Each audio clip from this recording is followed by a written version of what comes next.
আসসালামু আলাইকুম। কেমন আছেন সবাই? আলহামদুলিল্লাহ আমরা ভালো আছি। দেখতে দেখতেই রমজান চলে আসলো। তবে এবছর কিন্তু আমার এখনো রমজানের বাজার করা হয়নি। যেহেতু অনেক বেশি কর্মব্যস্ততায় দিনের সময়টা চলে যায়, তাই আজকে রাতের বেলা প্ল্যান করেছি যে বাসা একদম ডিপ ক্লিন করে একটু গুছিয়ে ফেলবো। তো চলেন তাহলে আজকে আমার বাসা কিভাবে গোছাই সেই ভিডিওটাই আপনাদের সাথে শেয়ার করব। তবে তার আগে আপনাদের সাথে শেয়ার করি যে বাসা গোছানোর আগে কি অবস্থা ছিল। এই যে এলোমেলো অবস্থা দেখতে পাচ্ছেন, আমি সকালে অফিসে গিয়েছিলাম। সারাদিন পরে সন্ধ্যায় বাসায় ফিরে দেখি বাসার অবস্থা একদম বেহাল। তবে এটা একদিনের অবস্থা না। গত ১-১.৫ সপ্তাহ বাসা আসলে ডিপ ক্লিন করতে পারিনি। তো ভাবলাম ঠিক আছে, এখন আজকে রাতের বেলা একদম ঝড়ের গতিতে এরকম প্লেনের মতো করে সবকিছু উড়ে উড়ে সব ক্লিন করে ফেলবো। তার আগে আপনাদের সাথে আরও একটা জিনিস শেয়ার করি। আপনারা সবাই জানেন বাংলাদেশে আমার ছোট্ট একটা বিজনেস পেজ আছে। উপরে ফেসবুক স্ক্রিনে দেখতে পাচ্ছেন ফেসবুক পেজটা। এই লন্ডন ডিলস পেজে কিন্তু আমি যাবতীয় সব কসমেটিক্স প্রোডাক্টগুলো ইংল্যান্ড থেকে নিজে কিনে বাংলাদেশে পাঠাই। আর যেহেতু ইংল্যান্ডে আমি নিজে থাকি, তাই আমি চেষ্টা করি যেই প্রোডাক্টগুলো আমি নিজে ব্যবহার করি, আমি আমার বাচ্চাদেরকে ব্যবহার করাই, সেই প্রোডাক্টগুলোই যেন বাংলাদেশে আপনাদের হাতে তুলে দিতে পারি। হয়তোবা আমি খুব বেশি প্রোডাক্ট বাংলাদেশে পাঠাতে পারি না, তবে আস্তে আস্তে পেজটা বড় হচ্ছে আপনাদের সাপোর্টে আলহামদুলিল্লাহ।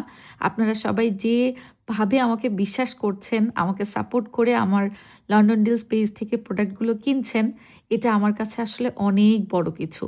তো যেহেতু রমজান চলেই আসছে, ভাবলাম এবার রমজানে একটু আগেভাগেই আপনাদেরকে অফার দিয়ে দিই। আমাদের লন্ডন ডিলস ফেসবুক পেজে কিন্তু রমজানের অফার স্টার্ট হয়ে গেছে। তো আপনারা যারা যারা প্রোডাক্ট কিনতে চান একবারে বেশি করে প্রোডাক্ট কিনেও রেখে দিতে পারেন। ইউকের এই প্রোডাক্টগুলোর কিন্তু একটা সুবিধা আছে, এই প্রোডাক্টগুলোর কিন্তু এক্সপায়ারি ডেট কাউন্ট শুরু হয় আপনি প্রথমবার মুখ খোলার পরে। আর প্রতিটা প্রোডাক্ট কিন্তু আমি ইংল্যান্ড থেকে যখন বাংলাদেশে পাঠাই তখন এটার কোনো সময়ই মুখটা খোলা হয় না। যেগুলোর এরকম র্যাপিং করার দরকার থাকে আমি নিজে একটা একটা করে বসে র্যাপিং করি। আর যেগুলো করাই থাকে বা করার প্রয়োজন হয় না সেগুলো সুন্দর মতো প্যাকিং করে বাংলাদেশে পাঠিয়ে দিই। প্রতিটা প্রোডাক্টে আমার আসলে একটা অনুভূতি ছুঁয়ে আছে। নিজের হাতে কষ্ট করে একটা একটা করে এভাবে প্যাকিং করে আপনাদের জন্য সব প্রোডাক্ট পাঠাচ্ছি কিন্তু বাংলাদেশে।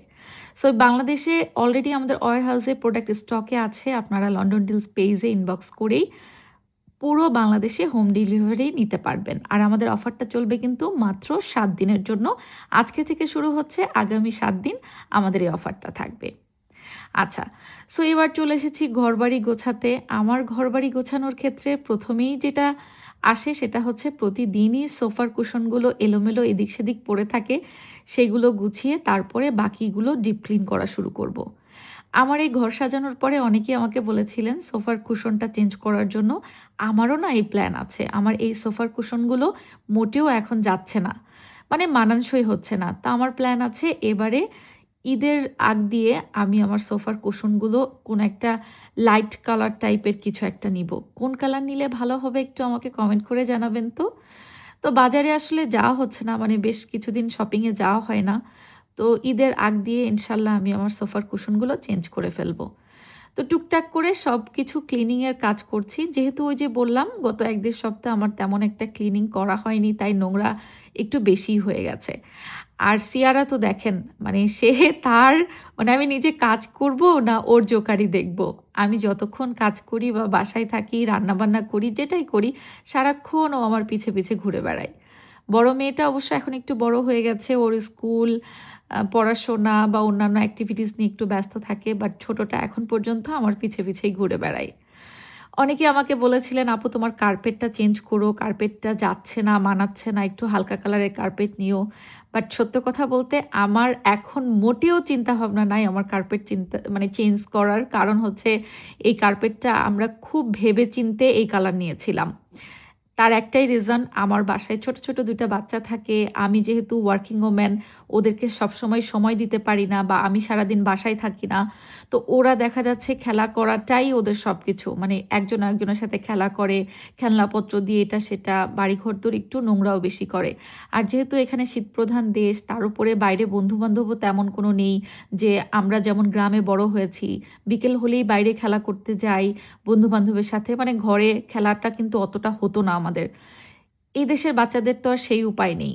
বাইরে বন্ধু-বান্ধবও নেই, আর শীতপ্রধান দেশে বাইরে বের হয়ে নিজেরা খেলা করবে সেটারও উপায় নেই। এজন্য সারাটা দিন ওরা ঘরবন্দি থাকে। তো ঘরের উপর দিয়ে মনে করেন একদম যুদ্ধ যায়।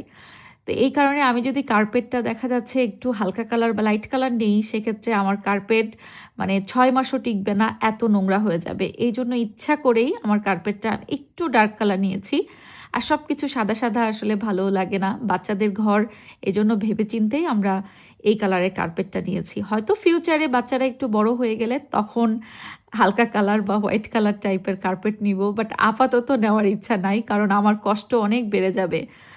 যাই হোক, আসলে বাচ্চা-কাচ্চাদের বাড়ি একটু গুছিয়ে রাখাটা টাফ। আর বাচ্চা-কাচ্চাদের এখন বাড়তি সময়, ওরা একটু খেলাধুলা করবে। এজন্য আমি অত রোকটোকও করি না যে না, ওরা ওদের মতো করে বেড়ে উঠছে, সেটাই আলহামদুলিল্লাহ। তো মোটামুটি সবই ডিপ ক্লিন করে ফেলেছি, কিন্তু আমাদের দোতলার রুমগুলো এখনও করা হয়নি। আজকে নিচতলা পুরাটা ক্লিনিং করছি, আর কিচেনটা আমি রাত্রে করব, মানে সেজার পাপা বাসায় আসার পরে দুজন মিলে একসাথে করে ফেলবো। এখন যেহেতু আমি একা একা সব কাজ শেষ করছি, এজন্য ভাবলাম যে ড্রয়িং ডাইনিং যেইগুলো যতটুকু সারতে পারি আগে করে ফেলি। আর এই ফ্লাওয়ারটা সেজার পাপা আমার জন্য নিয়ে এসেছিল গতকালকে। আমার গোলাপ অনেক পছন্দ, রজনীগন্ধাও পছন্দ, কিন্তু আসলে রজনীগন্ধা তো ইউকেতে পাওয়া যায় না, যার কারণে আমি বাংলাদেশের রজনীগন্ধাটা বেশ মিস করি। মাঝে মাঝে সেজার পাপা আমাকে বিনা কারণেই ফুল নিয়ে এসে দেয়, মানে ফ্রেশ ফ্লাওয়ারটা আমার বেশ ভালো লাগে। তো এই জন্য ফ্লাওয়ার পটে আমি ফ্রেশ ফ্লাওয়ারটাও দিয়ে দিলাম। গতকালকেই চেয়েছিলাম যে পানিতে দিয়ে দিব, কিন্তু সময় ছিল না দেখে একটু নেতিয়ে গেছে। আজকে এটা সুন্দর করে সাজিয়ে ফেললাম। আচ্ছা, এই হচ্ছে আমার ঘরের সাজানো, যেভাবে ছিল সেভাবেই আছে। মানে রমজান উপলক্ষে যে আলাদা করে কোনো ডেকোরেশন করব, সেটা এখন পর্যন্ত করতে পারিনি। কারণ রাত বাজে মোটামুটি এখন ১২টা। আমি রাত ১২টা পর্যন্ত এই কাজ শেষ করেছি সন্ধ্যার পর থেকে। আর সারাদিন যেহেতু বাসায় ছিলাম না, অফিসের কাজ কর্ম সব কিছু শেষ করে সন্ধ্যার পরে একটু সময় পাই সব কিছু গোছগাছ করা, তার উপরে আবার রান্নাবান্নাও থাকে। তো এই জন্য এবার রামাদানের ডেকোরেশন আমার একদমই করা হয়নি, আর কিছু কেনাও হয়নি। তবে প্ল্যান করেছি কাল পরশুর মধ্যেই আমার এর আগের বছরগুলোতে রামাদানের যেসব জিনিসগুলো ডেকোরেশনের জিনিস কেনা ছিল, সেগুলো দিয়েই হয়তো হালকা পাতলা একটু একটু ডেকোরেট করে ফেলবো। আর আমার বাসাটা যেহেতু রিসেন্টলি আমি আমার মন মতো পছন্দ মতো ডেকোরেশন করেছি, তো রামাদানের জন্য আলাদা করে তেমন কিছু আর করা লাগবে বলে মনে হয় না। তবে গত বছরের যে জিনিসগুলো আছে সেগুলো হালকা পাতলা সাজিয়ে নিলেই আলহামদুলিল্লাহ হয়ে যাবে। আচ্ছা বলেন তো, আপনাদের রমজানের বাজার কার কার করা হয়েছে? এবারের রমজানে হয়তো সবাই একটু পিছিয়ে আছেন, তাই না? যাই হোক, ভালো থাকবেন সবাই, আমাদের জন্য দোয়া রাখবেন, আর আপনাদের জন্য অনেক অনেক দোয়া রইল। আল্লাহ হাফেজ।